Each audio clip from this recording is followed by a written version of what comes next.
Welcome back to the Bitcoin podcast. We're joined today by Matt Herman of the Iowa Soybean Association. I'll give a little bit of background, Matt, before we kick it off. Matt was raised near LaPorte City, Iowa on a corn, soybean, and beef cattle operation. He has roots in agriculture and a career dedicated to building a more profitable and sustainable future for farmers. As chief officer of demand and advocacy for the Iowa Soybean Association, Matt leads organizational strategy to grow long-term demand for Iowa-grown soybeans through partnerships, innovation, and strategic investment in the biofuels and oilseed sectors. Before joining the Iowa Soybean Association, Matt worked in Washington, D.C. on environmental analysis and biofuel policy. He's also served in multiple roles at REG and Ames Renewable Energy Group, where he led greenhouse gas accounting, supported regulatory strategy, and helped develop new low-carbon fuel pathways that improve both emission outcomes and profitability. Matt is a proud Iowa State University graduate with studies in policy, history, and bioenergy. He continues to work closely with industry partners, researchers, and policymakers to position soybeans as a cornerstone of low-carbon solutions at home and abroad. And Matt is a Bitcoiner and a Bitcoin node operator. Matt, welcome to our podcast.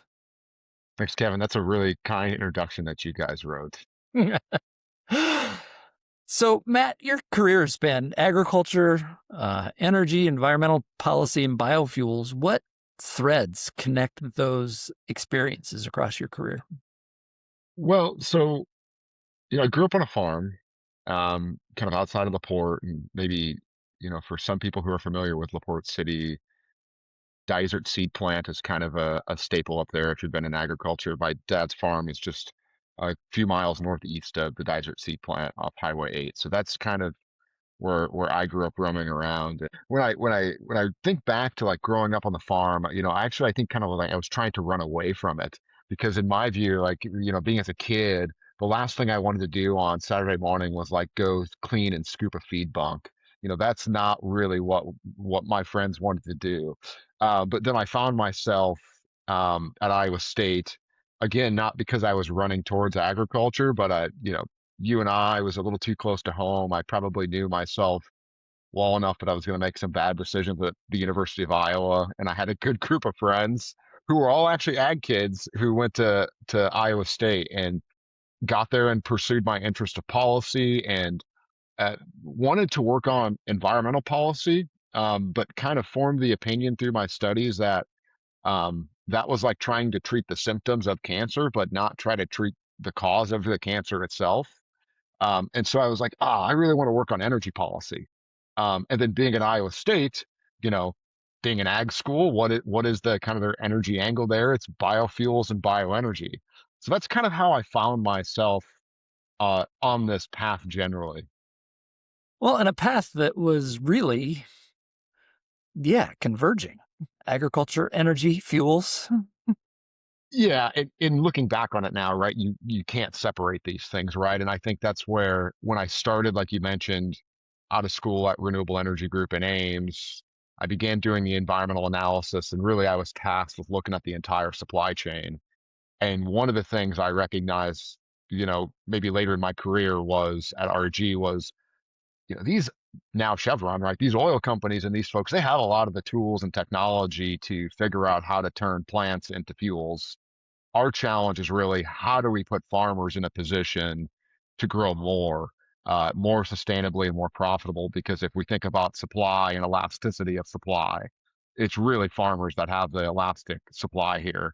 It's, frankly, it's not things like used cooking oil and animal fats. Those are really inelastic. So that's kind of how I went from the agriculture side or from the energy side to agriculture. Even though I ran kicking and screaming from agriculture, I realized in my view it was like we're going to need more biofuels long term. Man, I got to go be thinking about farms again. So as you think about changes over the course of your career, energy's been it. I'm flashing back to, let's say, the 2006 to 8 time period as we were beginning the process of building out the ethanol industry in combination of inflationary issues, demand issues. We saw corn go from trading in the twos to topping out about $8 a bushel during the 2008 floody time period. How do you think about the change? I guess one change that I just stated was farming got profitable for a while. Now not so much. Yeah, I mean, I think from the soybean perspective, it's interesting to step back and look at, that's what I think about today. And the growth in that market for so long, right, has been driven by international demand and trade. It's maybe a little bit of a different story than corn. But and especially right as many people know, we've grown that market on the backs of the Chinese demand and maybe like energy and policy in a different way, it's created somewhat of a risky dynamic for the producer because they were so exposed and have been so exposed to a single customer. And, that's one thing that I think we've had to reckon with over the last, now it's been 10 years really. Um, but we're trying to figure out ways to turn that into opportunities. Obviously, we've got to continue to do things like diversify trade partners.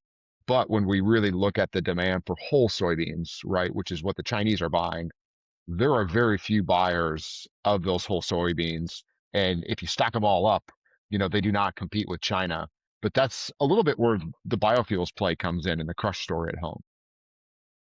Yeah, and the other part of the soybean story that's changed over an even longer term is the rise of Brazil as a soybean producer and, yeah, competitor in international markets that could fill demand when tensions arose. Eh, Right. And, I hear my colleagues who have been at this longer than I have talk about going back to the export ban on Japan, and that really kind of starting the fire for what is now the growth of Brazil. And I think, from my view, and I don't think this is controversial in any way. I think it's pretty well documented that, clearly the Chinese have made a very concerted effort to invest in South America and to take our leverage away or just, reduce our ability to supply that market. And that is, I step back and when I first came into ISA and more directly into agriculture from the energy side, I mean, I knew there was geopolitics involved, but I hadn't quite thought about it that deeply from but now looking back at it from my experience in school, it's like, oh, of course, right? And then, even in my time looking at bioenergy, I remember my first class, first day of my master's program at Iowa State, the Strait of Hormuz was raised. And we all kind of thought about that as an intellectual exercise, 11 or 12 years ago, but here we are. In the news every day, really shaking things up. So, how should we think about the relationship between soybeans and energy markets today? Just on a practical basis, since this war came out and energy prices went up, crush margins for soybeans have improved. Yeah, I mean, I think more generally, the way that I would step back and tell people is you need to look at the lipids market like you look at the distillate market. We've always talked about the bean oil heating oil spread or the heating oil. When I was at REG, we called it the heating oil bean oil spread because we call it the hobo spread. It was just a nice way to sum it up around the trading table, right? But now when you go and look at these charts today, right, things are correlated almost perfectly, and it's a recognition that lipids, fats and oils, whether it's coming from soybeans, canola, even corn oil, animal fats, these things are pretty much nature's closest things that we have to petroleum that we can find. And so, all things being equal, we can burn these things. And so, as you've seen supply constraints of petroleum, right? And then at the same time, we're going to see huge increases in demand for these things from a policy standpoint in the United States. That's made, bean oil just go straight up and to the right, and the environmental credits and everything associated with that has reacted. So, it's going to be a very interesting time, I think, for the foreseeable future because I think uh, petroleum supplies largely coming out of the Strait of Hormuz are going to take much longer to come back online than a lot of people, than even I want to admit, right? So there's going to be demand for a while. So, how do you think about opportunities? So, we have these products with policy support, renewable diesel fuel, sustainable aviation fuel, low carbon markets. How do you think about those opportunities going forward, Matt? So my kind of general thesis on this, I kind of have a couple things that I think about as I approach these markets. one, human population is probably going to plateau or continue to slowly decline. So the projections that we saw in the early 2000s, of runaway population growth in the late 90s are probably not going to pan out. At the same time, productivity in agriculture continues to increase, and our demand for energy continues to increase. And we've also got societal pressures to decarbonize, right? And those have real world impacts. And so, from my standpoint, I believe that the energy market is going to be a long term home, not only energy, but just what I would consider the fossil fuel economy today, whether that's natural gas, liquid fuels, or even solid fuels that we're mining or extracting and burning. The challenge that I think we have is to figure out how to bring kind of the entire rotation and the entire acre into that. But at the same time, we can't expose it or balance it all on single point of failure risk. And using soybeans as a little bit of an example here, one challenge that we have right now, it's both an opportunity and a challenge, right? As you mentioned, Kevin, prices have gone up. But when I started at REG, just as a quick background, right? Soybeans are 20% oil. When I started on a mass basis, when I started there, bean oil was about 30 cents a pound. It was, maybe 30%, 25% of the actual value of the soybean. Well, today that mass share has not changed, but the oil value of that soybean is now 50%, 55%. And that's 100% driven by policy. So you know, that is what it is. But there are also other ways, other parts of that soybean, for example, that we could monetize through this process, that we could monetize through energy, and it doesn't have to be through the same policy. But I think we also need to make sure that we're just not only applying this to, say, the corn and soybeans. We're here in Iowa. It's no secret that there's water quality challenges in Iowa. I think there are ways that the bioenergy market, frankly, can be leveraged to help drive value to these farmers to create markets for some of these conservation practices, physical markets for physical goods like cereal rye and winter crops. And at a scale that frankly tax dollars never could. We just can't spend, I don't have $35 for all 22 million acres for cover crops. We've got to find a market-based solution. Is there a head start on something like that somewhere, Matt? Like pilots on that, or is it something that'd be completely new? No, I've actually been having conversations about this week. I think there are two really good examples to point out. One here locally in Iowa is Brian Sievers down in Stockton and New Liberty. He's built, for example, an anaerobic digester on his beef cattle operation. So he's got a 2,000 head beef cattle operation, and the manure all goes into this biogas system. But then he also is essentially double cropping his cereal rye with his soybeans. And then about now, maybe in the next week or so, he'll go through and chop that cereal rye, and then he'll have it bunkered and siloed, and he can ensile it and either use it for feed or he can use it for energy. And so that's a way for him to not only to get more revenue off that land, but he's also delivering huge water quality benefits by keeping living roots. And he's doing that outside of kind of public dollars right now. That's on the back of the renewable fuel standard. So that's the opportunity, things like that. And it doesn't have to be just cereal rye. It could be winter wheat. It could be any of these winter crops. But we've really got to help policymakers, in my opinion, figure out how do they make the market flexible? Because right now it's rigid and there's a lot of friction in that system that locks farmers into decisions. Probably not unlike the financial system today, and I know we'll get to that. But those are the things that we need to change. So you've talked about our challenges in exporting soybeans to China. You've talked about the change in oil to meal prices. What gives you optimism about long-term soybean demand? You convened a panel in early February that I was a part of, and the Maha movement came up, and my little bit of a contrarian view, as I said, the Maha movement, although it's created a lot of complexities, understood a little bit more by the end of that day. Anyway, we've now got a food pyramid with steak at the top and eggs and products that, anyway, protein demand in the US, even without population growth, is growing like 4% a year. So anyway, there are places for some optimism, I think. Do you do you think so too? Yeah, and the food pyramid. If I could have got bacon up in the top left corner, that might be asking for a little much. Um, our number one, we joke that our number one consumers are pigs, at least here in the state.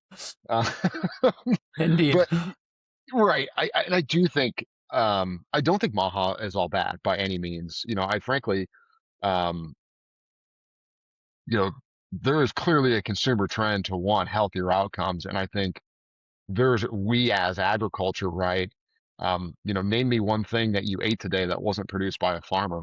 We have opportunities. We're the only ones that are going to be able to deliver that market. So it's incumbent upon us. And from my standpoint as the association to figure out, in my words, how do you turn lemons into lemonade? But really, what are those value added opportunities? Not to harken back to the bioenergy conversation, but we've talked about water quality and environment as an environmental benefit, but there's a Maha angle, and that just might be a better way to have this conversation, um, and with the consumer, quite frankly, not just the policymaker, but with the consumer. So, what gives me optimism about soybeans? Frankly, just the crop itself is a pretty amazing crop. There's a ton of genetic diversity out there. We have amazing things that I think that we're going to be able to do with gene editing on the crop. The fact that it's a lipid producing crop, to me, that's going to be a very beneficial trait long term. And then it being a legume, as we just think about cost of fertilizer and inputs, nitrogen, for example, but also the environmental story that I believe is going to be so important. These things set the crop up to be in a really nice position. I do think that we have the event that I mentioned that I was at earlier in Virginia. We talked a little bit before the recording started. That was with ARPA-E, from the Department of Energy, and they're looking at how can they make 30% oil soybeans, because they see the opportunity there to have that high productivity of protein and lysine, but also to bring in much more oil into the rotation. So the composition of the soybean gives me a lot of excitement long term. No doubt there are going to be trade challenges, but I think that's why it's incumbent upon us, me, myself, and my colleagues, to figure out how we continue to build more resilient markets and ones that we have control over here domestically. Yes, there may be policy risk, but at least that's some piece, should be in our control. Yeah, it's amazing just to think about the Department of Energy being interested in soybeans, just on the face of it, right? It wasn't just soybeans. It was actually it was a very exciting meeting. There was actually about 7 or 8 folks from Iowa State that were there. Danny Singh, of course, who is #1 soybean breeder, but it was soybeans, corn, and canola, and their goal is I might botch the figures here, so Kale, you can cut it if I do, but I think it was 7 billion gallons of additional lipids that they want to produce. And it was actually interesting to me when I'd step back and I we think about these things volumetrically, but corn, we make 15 billion gallons of ethanol, and soybean oil based fuels, it's 3-4 billion. But when you start to look at it energetically, it's much closer, just because of the energy density of these fuels. So lipids, while not a huge component, have a lot to offer for these future markets. Produced on farm. That's right. So big infrastructure things always make a difference for agriculture. So going way back to the 19th century, railroads, but the grain storage infrastructure that we've developed, the soybean crushing plants, the ethanol plants, more recently, precision agriculture technologies like GPS and the satellite kind of things. And we were an early adopter of those. We're working or thinking about at least the financial infrastructure that, again, sort of this thing that we just think about that, but could financial and blockchain infrastructure be another frontier of infrastructure change for agriculture that presents opportunities? Yeah, I think there's a huge opportunity there, and maybe and I don't think I'm biased because I'm a Bitcoin node owner. I think just stepping back, and I think just objectively, you have to say yes if you've looked at the space and kind of the challenges that are coming forward. We can have a conversation that I'm sure your listeners are familiar with about just the data side of what's coming at farmers, not only to support the sale of their current crop and have market access, but kind of these future environmental opportunities. That's one whole avenue we could take this down. And then on the financial side, I think, you know, farming is a capital intensive industry. And I think there are people who, my general opinion is that farmers, if they're in a position to support investments in their local community to continue to add value added agriculture, they want to engage in that. But I think our current system makes it harder than it should be. Something like this anaerobic digestion is a perfect example, right? If we all know that we've all got a bunch of waste, a bunch of manure, a bunch of crop residue, and we want to actually recycle that together to extract those nutrients out. Well, the biggest challenge is getting $100 million together to build the plant.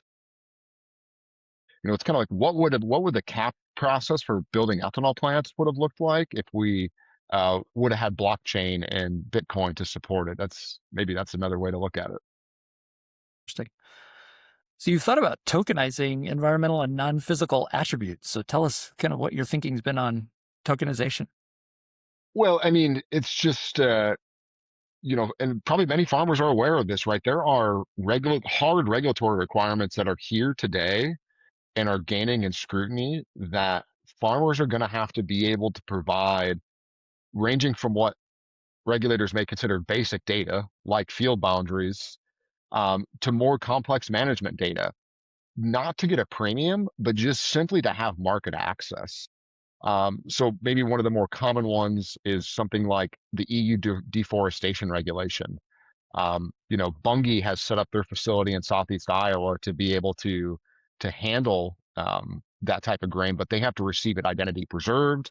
They have to have the field boundaries, and that data has to go from the farmer to the handler through the supply chain all the way to the final customer. So that's in the future, we'll have to do that if we want to be able to sell whole beans into the European market, which I think is our third largest market for whole bean exports. Then you start to talk about the biofuel side. I mean, it's everything we do now. The state of California next year, which is over half of the biodiesel sold in the country goes there. They're going to require field level traceability for this crop year.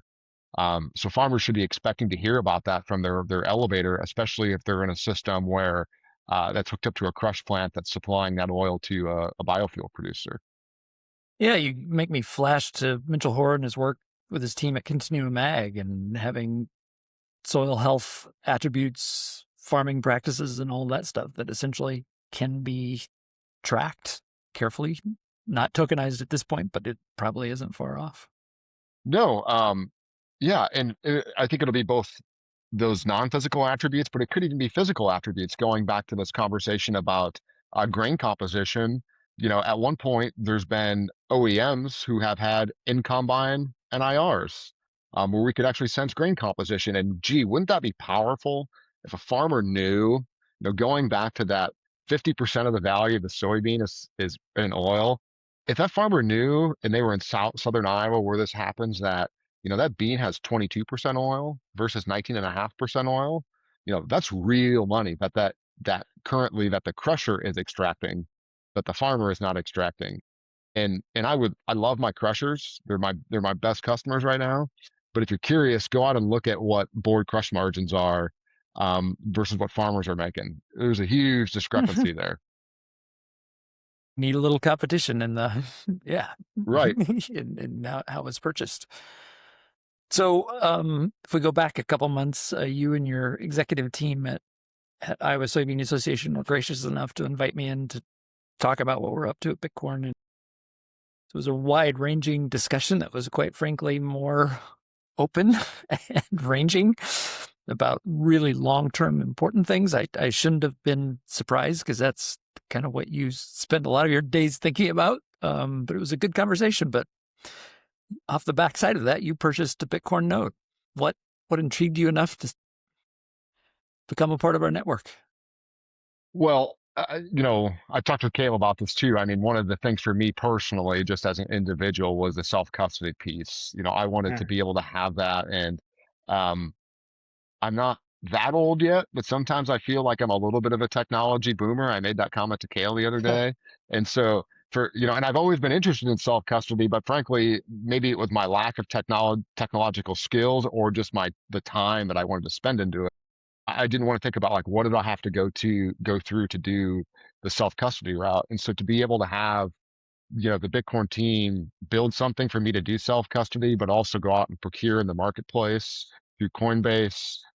That's been very interesting. I really was intrigued by the auto buy feature on it. Of course, I think there's opportunity in the future. So I wanted to try to be a part of the company early. And lastly, we've talked about it. I feel that there's a huge opportunity for farmers to deploy their wrapped up capital in their asset base to be able to support, you know, innovation in finance, whether it's deploying capital to invest in physical assets or potentially develop new products like insurance or other things that could help cover them. And I wanted to be part of that, right? Even if I'm not a farmer myself, I grew up on a farm. If there's a way that I can help bring some of my capital into this in the future, I want to support that. And I do think it's just a different mindset. There's a term in the Bitcoin community about treasury companies, with Michael Saylor's strategy, of course, being the most extreme version of this. If I've ever seen him react badly to anything, it was somebody asking him a question: is there room for only one treasury company in the world? Strategy. And man, that made him mad. It did. To Danny Knowles. Anyway, I felt kind of bad for it, but I took his point. It's sort of like, and that's part of our thing over the long term, certainly. But to every farmer and every agricultural business, and to every individual, what is your long-term treasury strategy? And if you have this pristine asset and self-custody, you can change the game long-term. That's right. That's right. And I do think, just going back to farmers, um, I think there's a hurdle of adoption for any new technology. But I think and the more times you hear it right, the more times it makes sense. And there will be kind of that natural spread of adoption of the technology out. But I think the more people who get in on this and understand it, the quicker it'll spread, obviously. And they'll find the ways to deploy and utilize the technology, and they're going to bring the ideas naturally to the community to leverage each other.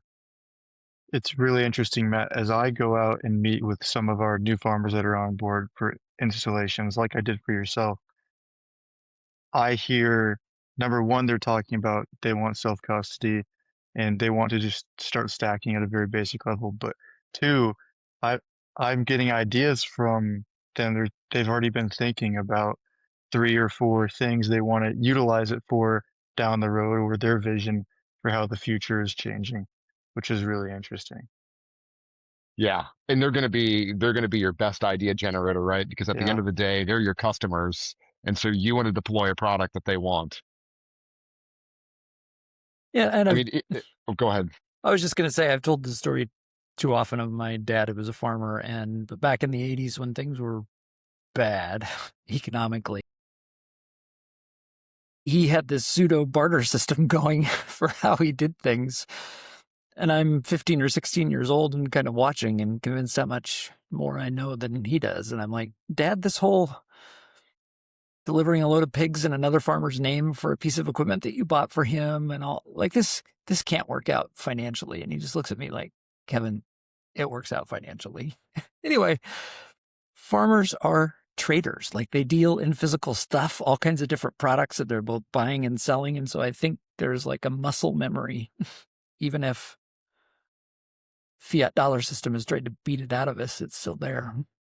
Eh, and right, I've seen my dad do the same thing, and I don't know that that is actually limited to farmers, right? My brother, for example, he's a carpenter, and I see these guys trade labor all the time, right? And so there is value to it, right? They're all finding their value in it. Um, Yeah, you bring up an interesting point, you give me a flashback. I was at the Bitcoin conference last year, and this nice young guy in his 30s walks up to me, and he didn't know anything about nodes, didn't know much about Bitcoin, but he owned an HVAC business in Canada, was doing quite well, had like 30 employees or whatever, and he's just curious. And then he's like, what's a node? And so I'm on my laptop at this networking thing, and I show him. And he's just like, anyway, builder types, are the ones that are interested. So I've also said that Bitcoin is the first truly global free market. It's distributed, it's decentralized, nobody controls it. The network continues to grow in terms of the number of people that hold Bitcoin, the number of people that host nodes, the number of mines, the hash rate over the course of time goes up, all of that stuff. Agriculture, without trying to step on a political landmine, but agriculture does better when trade is free. I mean, how does the idea of a neutral, borderless money resonate with you? And how do you think about kind of our global trade relationships and how those could change, hopefully for the positive compared to where we are today? But I think it's a huge opportunity, but I think it's also really scary in the sense of who it's like, but it's any technology adoption, right? Like my fear comes from us not adopting it first, us getting, not getting beat to the punch, if you will. Uh, going back to the geopolitical conversation, who is now the world's largest exporter of soybeans, that is hitting all these markets, right? And these farmers are very large. These farms are huge. So these farms are in a position where they could be contracting individually with, say, a Chinese state-owned entity, and cut out your middleman. And then a currency like this could make that transaction much more frictionless. And that to me is like, oh gosh, if they adopt this sooner than us, that's really scary. On the same token, though, and we would have that same opportunity, but I think there's also things on the input side, and we discussed this a little bit when you were at Iowa Soybean, Kevin. It's there's a ton of trade that goes on inputs and fertilizer, and some of these farms now, or buyer groups, or even small co-ops, right? They could be in a position to go out and procure some of these inputs, phosphorus, for example, and be able to conduct that transaction in a much more frictionless way.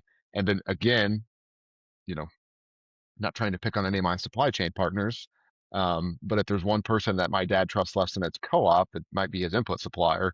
Um, and so, something tells me that if farmers could figure out a way to control more of their destiny, and reduce the retail price that they're paying for some of these things, and maybe pay wholesale for once, they might be pretty quick to adopt that technology. And so, we think that Bitcoin and cryptocurrencies and blockchain, these are big scary terms, if you will. And farmers you think they're slow to adopt, but like it's like, this is another political landmine, right? It's like glyphosate or herbicide, right? Like when they find a value to that biotech trait, they will adopt it. And once you find the right use case for this product, they're going to adopt it very, very quickly. Because at the end of the day, these are businesses with huge cash flow. And what you're asking them to do to buy a Bitcoin node, it's very, very low capital outlay for a potentially huge gain. yeah, I think the opportunity to connect directly, whether it's phosphate fertilizer ingredients or whatever, and just offer a Canadian supplier, for example, what kind of a deal can we do if we pay you in Bitcoin or a stablecoin dollar or whatever? But it's like just the friction of foreign exchange handling and other things. And if we had a group buying, could we buy at a substantial discount to what we're buying it at today at retail? Probably so. Well, even go down to the small scale too. I mean, we have growers every year come to us. Um, what is the opportunity for me to grow something like a food grade soybean and containerize it and find a customer in Japan? Um, I would love to be able to line a grower up with a $45 a bushel soybean product, right? Or be able to enable that. I read your article the other day, Kevin, on the end of mass taste. perfect example, right? Like, if a farmer could grow that $45 bushel of food grade soybeans, more power to them. Yeah, and you've probably been at some of these same things, but even going back to the 90s, we had some Asian customers who would come to farms and see these specialty crops being grown, and they want to do business with that farmer and just don't understand why that doesn't work. And they're like, I want to buy this. You harvest it, put it in a truck, I get it shipped to Japan, right? No, it just doesn't work that way. Yeah, but Since then I'm you go, not the one versed in how the agricultural business works, can you guys explain to me why that doesn't work? freight. Right, right, right. Just freight. I mean, it's getting it from your farm, say in a container could just be, like, how are you getting into the container? How are you getting that container then to a rail yard? How are you getting that container then on a boat and then getting it delivered to your customer? Trying to do that one bespoke transaction is tough. But if you could build more of those relationships again as a small buyer group and maybe invest in your container handling storage or get a better a freight contract on the other side. I think that could be helpful. Yeah, I think that's going to come into fruition in the next couple of years. I think it'll be a couple years. Um, we'll see. We'll see what the adoption rate of Bitcoin is. Yeah. So in agriculture, I think we're okay at thinking in long cycles. We've got, we invest a lot in a crop way before we get to harvest it, way before we get to sell it. We buy land that gets passed from generation to generation. Do you think this mindset ultimately creates openness, at least, to thinking differently about money and savings and building wealth in something other than dollars, land? Yeah, and I think the opportunity here will be to show farmers, right? In my mind, they're in somewhat of a risky position. Of course, land has always been a relatively safe store of wealth, and I think it will continue to be. But one of the points that I make to growers, and I think some accept it, some don't. To your point, they're generational thinkers. They're investing in their land, but that land's value is based on its productivity. Um, and I've seen it, in my own lifetime, changes in, for example, precipitation pattern, uh, droughts and flooding. And you have to imagine that at some point, climate change, if I dare say that word, will impact the value of land. That's being valued based on its productivity. If that's productivity is affected, the value of that land should change. And so if you are a farmer and the majority of your family's generational wealth is wrapped up in land and you haven't figured out an income diversification strategy, um, you're going to have to be thinking about some other reserve other than land. And that could be precious metals, it could be stocks, it could be Bitcoin. But I think what Bitcoin provides is both that opportunity to something that could be a store of wealth, but it can also be a currency that you can use, right? I'm not going to advocate to my farmers that they go back to buying and selling grain and gold bricks. Like that's just really not going to work. We're not going to show up at the elevator and get, my little bit of gold handed to me, my gold flakes from my bushel, my trailer of soybeans.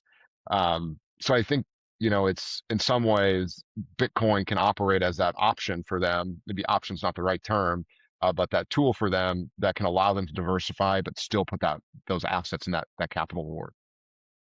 Well, you mentioned of climate change. So last weekend, I had a couple of nieces graduate from high school in Nebraska, where I grew up, and so went back and spent a little bit of time with my brother who farms in south central Nebraska, Adams County. So Hastings is the county seat. So it's center pivot irrigation country. And the aquifers in okay shape, although they are monitoring and limiting water from some of the areas down there. Anyway, our discussion for the last period of years in Nebraska just does have these periods of wetter and drier, but it's just been bad. Now got 2 inches of rain last weekend. They got an inch of rain last night. So that's good. But my brother quite literally talks with me about the 100th meridian, which sits out in pretty far western Nebraska, has always been sort of the demarcation for dry western U.S. And rain-fed cropping U.S. And his point to me is like, Kevin, I worry that line is moving east, and I'm maybe even on the wrong side of it at this stage. And center pivot irrigation helps, but you have to have rain to grow crops. I mean, there's just no getting around that. Let me try to bring this together with, I hadn't actually applied. I hadn't thought about the Bitcoin or the cryptocurrency blockchain on this project I've been working on. But one project I'm working on through Iowa Soybean Association it's on this concept of drainage water recycling. So farmers have all their tile drainage come out. As we know from our water quality, it's actually rich with nutrients. There's the ability to basically pond that and capture it in the spring and early summer, and then put a pivot or some form of irrigation back out in that field, and then recycle that water in, say, August when we're filling pods and soybeans. And it doesn't take a lot of water to really increase your yield at the right time. So there's this yield benefit to it that we think is actually the real valuable piece for farmers, because this practice is very capital intensive. But one other benefit that we've identified is there's huge environmental benefits from the nitrous oxide side. And one thing that we've been discussing is, well, this is a permanent piece of conservation equipment that's going to deliver basically permanent ratable environmental benefits. How do we forward sell those environmental benefits to, say, an airline or a food customer for the next 20 years or whatever the lifespan of that equipment is, so we can pull that back, at least some portion of them, to help buy down the capital costs? But if we could figure out some way to, again, reduce the friction of moving those environmental assets, monitoring them, verifying them, and maybe putting them on a blockchain. I mean, Gevo, for example, has been doing this through their Verity program. That could be an opportunity to help that projects like that move forward quicker. Well, yeah, give me a flashback. So they're all center pivot irrigation, but when I grew up a long time ago, it was mostly gravity irrigation. And so you level your field so that you would capture that at the end. And then we had these things we called sump holes, just ponds. And we captured the water and then you pumped it to a field or whatever. And it actually isn't that hard. No, and actually the other problem we're solving here, and Kale, sorry we were getting so deep into this, but like Please. in the state of Iowa, Kevin, not your grandpa because you didn't grow up here, but like my grandfather's grandfather and a whole bunch of folks invested in the drainage system and dug these tile drain systems, and they are on the verge of failing.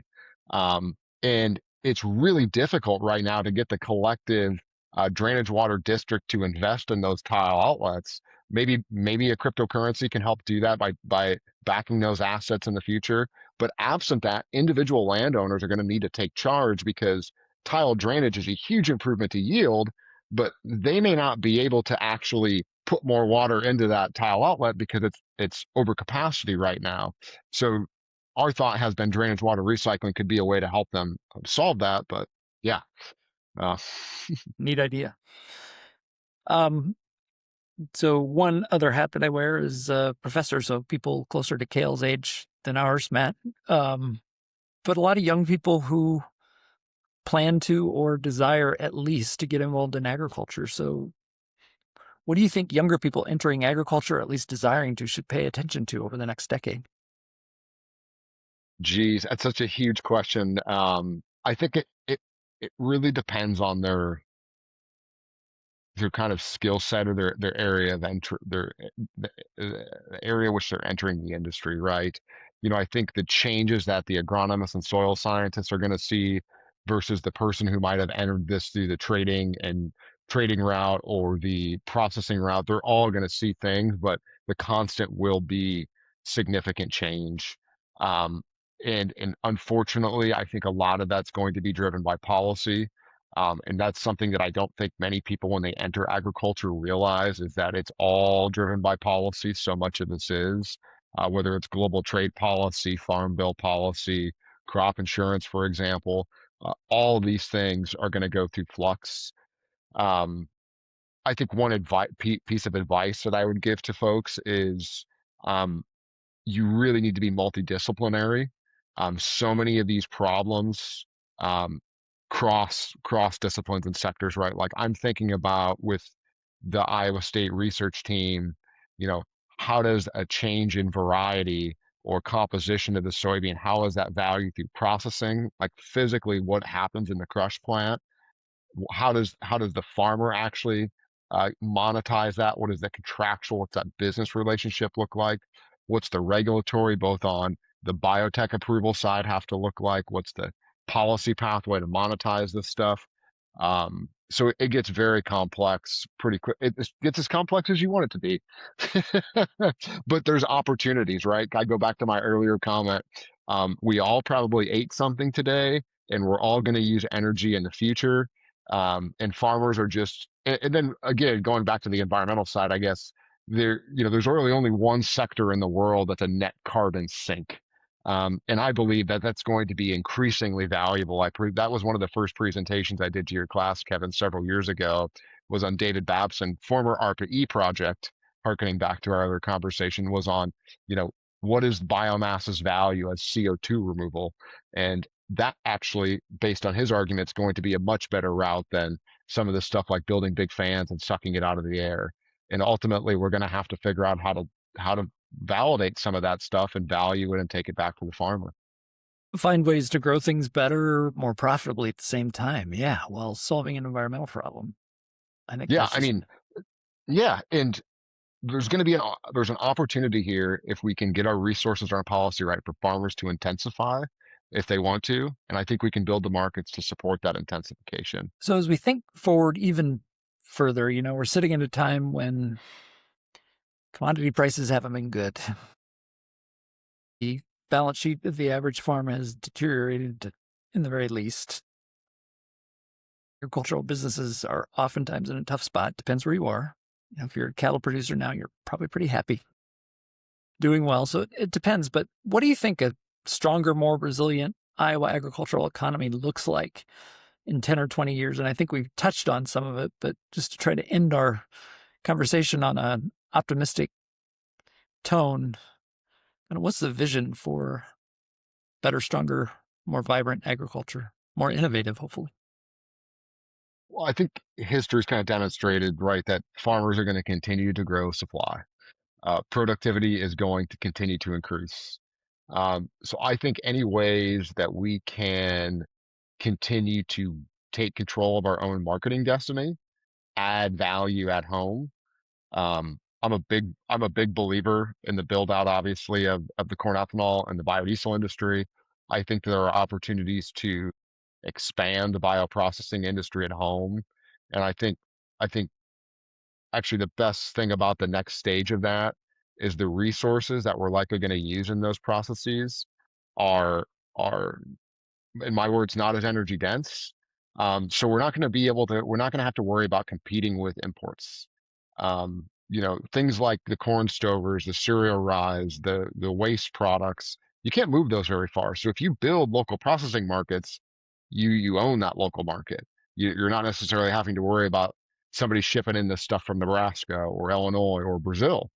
So to me, that's a way that we can build and make this system more resilient. Of course, it's going to take policy. Um, and I think to get there, we have to be really intentional about educating our farmers, public, about the system benefits this brings. I said this in the workshop this week. Often I see there's too much commodity on commodity crime. We've really got to figure out how we start from the farmer first and foremost. How are we increasing their net income? Um, that's the challenge. Um, I really hope, again, why I'm about a Bitcoin node. I really hope that there's an opportunity here, not only to further build out this domestic processing, but also to further unlock these farmers' asset bases to support that. I think that's a huge piece of this that um, could accelerate this stuff at a faster pace, right? Because everything, whether it's anything to do with agriculture, is capital intensive.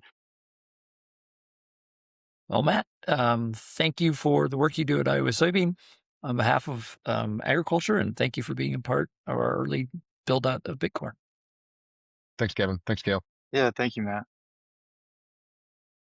Good stuff.